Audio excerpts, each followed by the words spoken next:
Hey beautiful people, let's dive on in. It's the news episode. I want to hand over to our man who's a bit of a big deal around here, Zamir. What are the headlines? Okay, thanks, Ali. So we've got Trump, he's at it again with his tariffs. Then we've got TikTok, who are becoming a really big deal for big brands. Project Starfish from Amazon, what is it? Why does it matter to you? D2C brands, listen out. And finally, Next, killing it on the high street.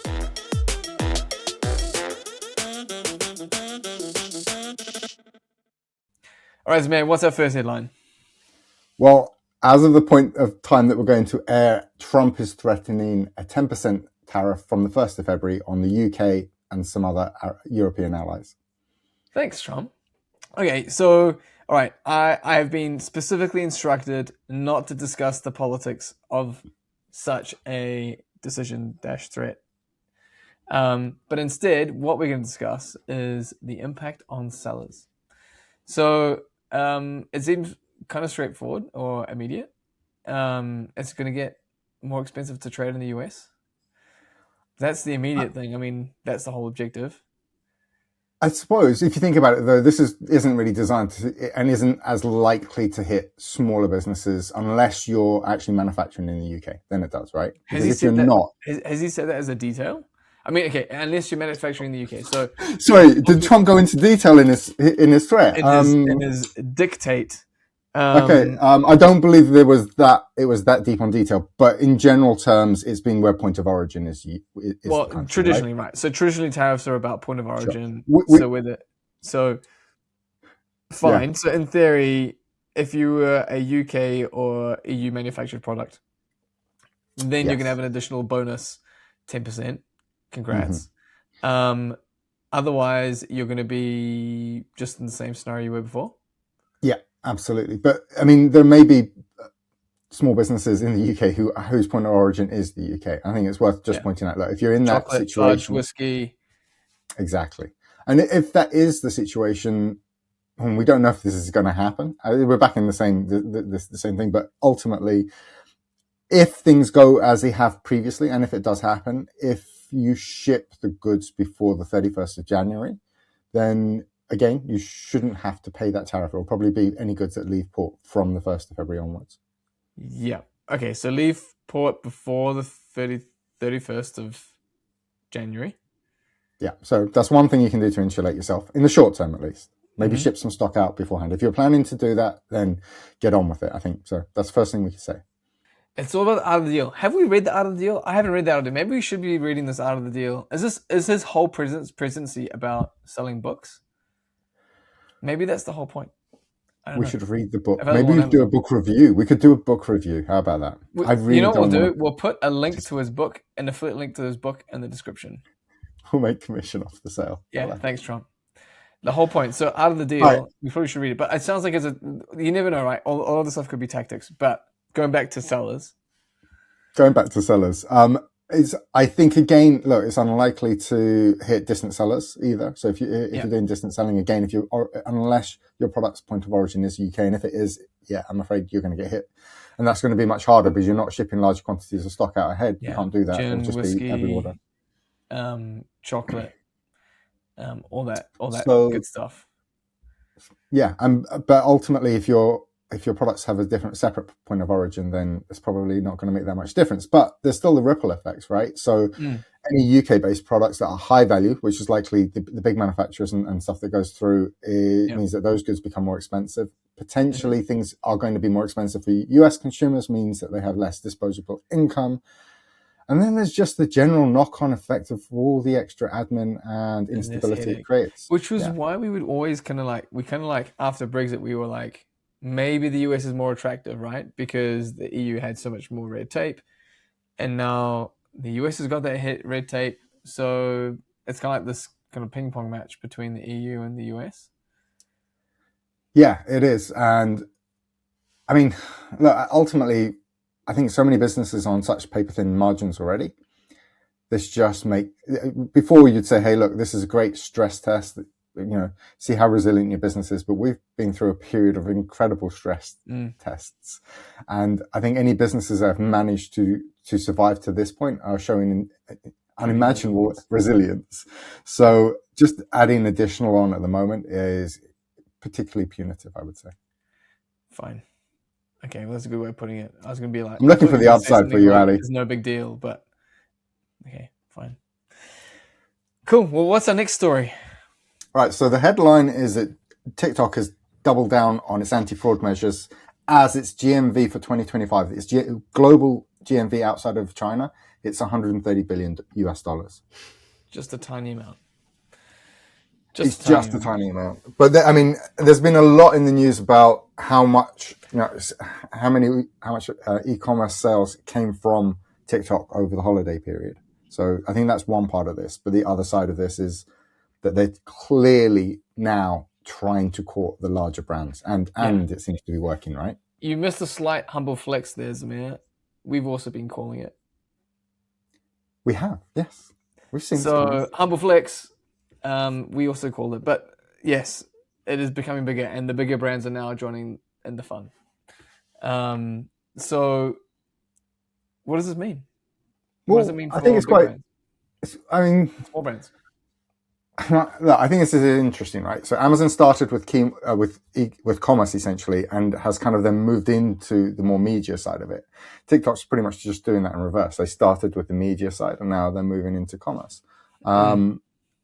What I do think is really interesting, and I think it's worth everyone considering, and particularly the larger brands, is that this doesn't necessarily mean that there's going to be a huge drive towards those. I don't think that anything that we've seen before demonstrates that people are going to go and start buying larger brands in huge numbers on an ongoing basis from TikTok. Okay. Ooh. See, my take on this is similar to yours, but a little bit different in that I think TikTok is almost they're winning they're gaining space not because they are awesome and everyone trusts them. It's because they're inevitable. Like they are just there. They're your social media. They are like there, and it's this massive wave. And so when they added that sales element to it, it almost became inevitable that there's going to be a huge amount of sales coming on from there, and then people are going to jump on the bandwagon. Yeah, I think you're right. Look, I think big brands aren't there to sell like individual. They're not looking for the transactions, right? It's like, I mean, it's very much like TV sort of was in the 90s, right? It's noisy, it's emotional, it's wasteful, but it's powerful. Yeah, agreed. They've got the attention. They've got the attention of consumers, and that's what big brands are going to be buying into. So then the stories that kind of cover this as well often talk about how they're investing a lot in anti-fraud, and I think that does two things. It's signals for brands because brands want to have safety and security on these platforms, and I guess for customers too. I think it's like a double signal for both these guys. So what you're buying is legit, and if you're being advertised something, then it is from the brand or whatever it will be, and also the brand will get protection too. Yeah, absolutely. But I think ultimately, if you think about it, Amazon kind of thrives on brands because it needs stability, right? That's what Amazon's been looking for. And see, all the rules and everything we see coming in is very much to drive that stability in the market that consumers need. In a way, that's very different for TikTok. TikTok is they're looking for kind of like the fastest growth, right? They're impulse products. They're looking for brands with thin margins, founders who are willing to trade margin for velocity, right? And TikTok is essentially monetizing hope, I would say, at scale. It doesn't need brands to be profitable. It just needs them to be willing. That's Amazon. No, that's TikTok. But it's a really good point that you just made, right? That was our experience on Amazon, right? And what I'm saying to you is I'm recognizing it because this was very much, and you're right, it could still be labeled on Amazon as well, right? But it was very much what drove that when I would say sort of like late teens and into the early 2020s, just to be clear. But now you're saying it's all about stability. No, I'm saying that Amazon's realized how important that stability is. And I think we've seen a move, particularly in the last few years, where it's rewarding stability. And it sees how important that is to have sellers who are selling products that consumers can have full confidence in. Don't think TikTok see it that way ultimately at the moment. They're just like, we just want to sell more. Don't care where it comes from. Just sell Just more. get the velocity. Yeah, absolutely. All right. Well, We're familiar with it. Let's see how this progresses. I mean, if the big brands are coming in and all the luxury brands are coming in, then that's definitely saying something. If they start making more ad revenue and really encroaching into Amazon space as well, that'd be interesting. That encroachment as well is an interesting point, right? Because I don't see TikTok as necessarily replacing Amazon. If anything, up until now and still at the moment, it's feeding it. It's all it's trying to do now, I feel, is trying to charge some rent for the privilege. Mm. Interesting. Let's see how it goes. Look, I think the important takeaway on this side as well, right? TikTok favors sellers who can ship fast. Stockouts will kill, and it kills reach, so they're not interested in that. They will shift over to another seller straight away if you can't stay in stock. So inventory depth remains a really strong ranking signal for TikTok, as it does for Amazon. Amazon, it sounds like Amazon as well. Yeah, absolutely. And I think ultimately there are a couple of things that are always true on Amazon, which is founders who understand funnels, inventory metrics, cross-platform orchestration. Then TikTok's exactly the same in that side of it. And the other part of it is that ultimately having strong inventory management, that's the key to owning the algorithm both on Amazon and on TikTok. All right. Lesson learned. You heard it here several times. Should we jump to the next story then, Zamir? So this is on Project Starfish from Amazon. This is about Amazon essentially taking affiliate revenue from off-platform sales from D2C brands who are selling, have no idea that they're actually paying a commission to Amazon for that traffic. Okay, so if I'm going to rephrase that just to make sure everyone's got it. So the idea is essentially Amazon will crawl affiliate websites, pull through brands that are relevant to customers, create listings for them using AI, and then if a sale comes through, it'll get an affiliate commission and the order gets sent through to the customer for fulfillment. Is that correct? Yeah, that's correct. I mean, this has been going on for a long time. This affiliate ads have been shown on Amazon for about a decade now, I think it is. So they've always done this. It's the way they're doing it now is, I think, surprising and angering some D2C brands, especially I would say some D2C brands who don't want to be seen on Amazon. So it's in essence, and we point out this is actually only happening in the US at the moment, but Amazon can hide behind sort of like groups of affiliates, and so they can sell traffic without a brand realizing that they've signed up Amazon. But Amazon's now dropping them in rather than as a clear affiliate link. They look like a product search result, and they're using AI to generate that. That's so interesting. I find it super interesting. One is kind of like, because we often hear the complaint that selling on Amazon is expensive, the margins, all the ad spend, all that kind of stuff. And so there's no margin. And so Amazon's essentially going, okay, we hear you. So what we're now going to do is this. And essentially, we hear your frustration, but we're just going to monetize it. Right? That's one way of kind of viewing it. Which sucks if you're a brand that is dead set on not being on Amazon, right? But Amazon has done this since its inception. Or do you remember they really wanted to get into toys? This is right back in the early days, right? And there was a key toy, and Toys R Us had the whole toy market sewn up. Do you remember this story? Yeah, so they went and bought. So they literally listed out what are the top toys for the Christmas season. And every single city where they had employees, they sent them out to Toys R Us and got them to buy on a corporate card all of those toys, then bringing them back. And it wasn't about making a profit. It was about having the product and consumers realizing they had the product. And then they sold them. They controlled those products over that Christmas period. And they made it very clear that they were going to enter this market regardless of whether the legacy or the existing incumbents, liked it or not, they've tried a similar thing through grocery as well. I mean, just one thing after another. Started with books and did exactly the same thing. So they're just looking to disrupt. That's what they'll do. On a principle basis, this is really infuriating. This if I was like against it, this would really piss me off. Which is why it's getting the attention it is at the moment. Yeah, and I'd be like, you have to do something to stop them. Like it's that kind of level where they're just kind of like, I feel like if Amazon know they're protected, what are you going to do? Stop doing affiliates?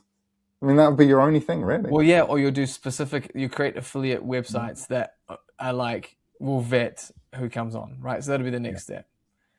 That's one, and I think that's a fair feeling to have. Another one though is I'm getting traffic and I'm getting my product out without any additional effort, right?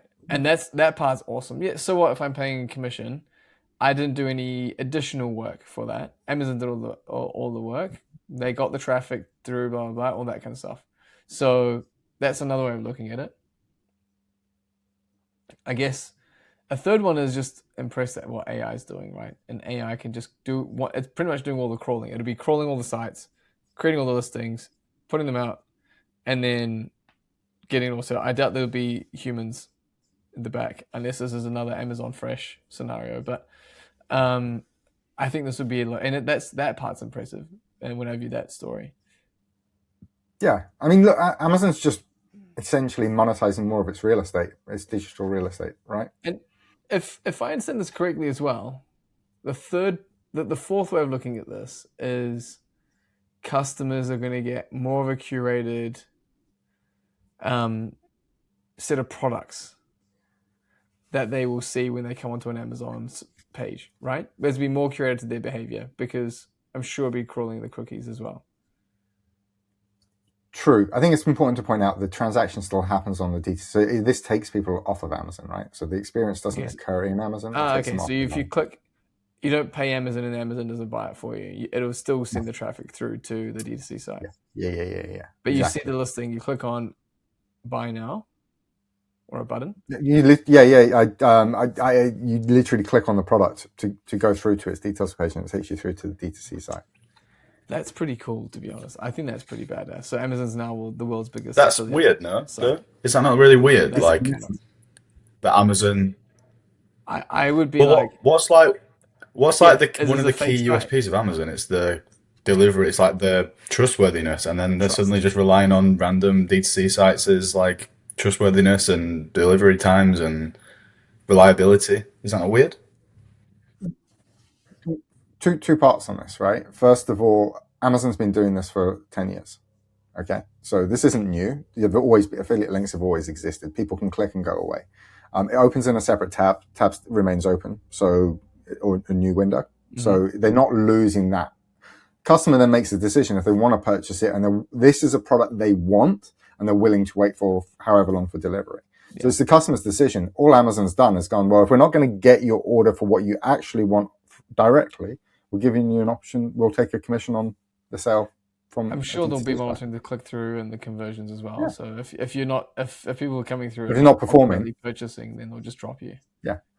In essence, these are products that people probably want. They're going to Amazon because they want them, but for whatever reason, the retailer's not, or the brand is deciding not to be listed on Amazon. And that's what Amazon's looking for, just to add in those extras. This is opening up so many questions for me. I'm thinking like, what about CBD or products that are like hard to buy on Amazon or hard to sell on Amazon? It's a fair question. You would imagine that there is a degree of due diligence on this. I can't see them not having put that in, but I don't know that for sure. I do like this because I feel like it's a therapy session here. You're like looking at it from different perspectives and feeling it. Oh, thanks. How does that make you feel? I'm feeling good. I feel like it's your feelings that are coming out now. I'm enjoying this. Oh, great. Okay, great. Thanks. Well, that's right to do. No, you're upset there. Why? But I think, but you know what it's like, right? If you choose not to sell your products, we speak to brands who don't want to sell their products on Amazon. Oh, yeah. And now they don't have a choice. We talked to quite a few, and now they are dragged right in, kicking and screaming. Okay, well, that's story number 3. Cool. Let's go to story number 4. All right, story number 4 is next, and it's a positive story for a UK high street retailer. So I think in Q4 they're up now. They're saying just over 10% year on year, which is fantastic. That's pretty good. And they issued a notice that they were expecting their revenue for the year to increase by 0.5%. It sounds small, but 0.5% above what their anticipated increase was likely to be. And they're projecting a 1.6% increase for this year, 26. We're talking about little ones, but we're talking in the billions. This is in the billions that we're talking about, right? We say 1%. Yeah, it is. I think their revised number is 1.15 billion. 1.15 billion. Congratulations. You are in the billionaire club in retail. And I think that's awesome. So there's a few takeaways from this, but I think for me, the key one is retail hasn't died. Retail can still thrive. It just needs to evolve, and Next is kind of creating the playbook for that. But and on this again, I'm going to say the playbook hasn't changed either. It's kind of like what I feel like, and I could be wrong. And if you're a Next customer, please message and correct me if I'm wrong. But basically, the core fundamentals, they stayed the same. So in any business, keep your inventory in stock. Have your forecasting down, just like we talked about with the headline of this. Make sure your stock is all sorted, but keep presenting to your core customer and go to where they are. And if your core customer is also shopping online, make it easy for them to shop from you online. It's about. I think it's worth pointing out. This is with the backdrop of incredible innovation, disruption, and competition across this market from China and the likes of Shein. All these super cheap, knockoff the brands. Number of D2C brands that came out, online ones. So I mean, this is phenomenal. One of the points on that customer though is that customer's changed, right? Because their demographic is kind of fixed. It's a younger demographic generally, and that changes, right? People get older, new people coming into that, which is always challenging. And I was just reflecting myself on the fact that Next was, at the same time Argos was, a catalog business, right? They had the stores and they had the catalog.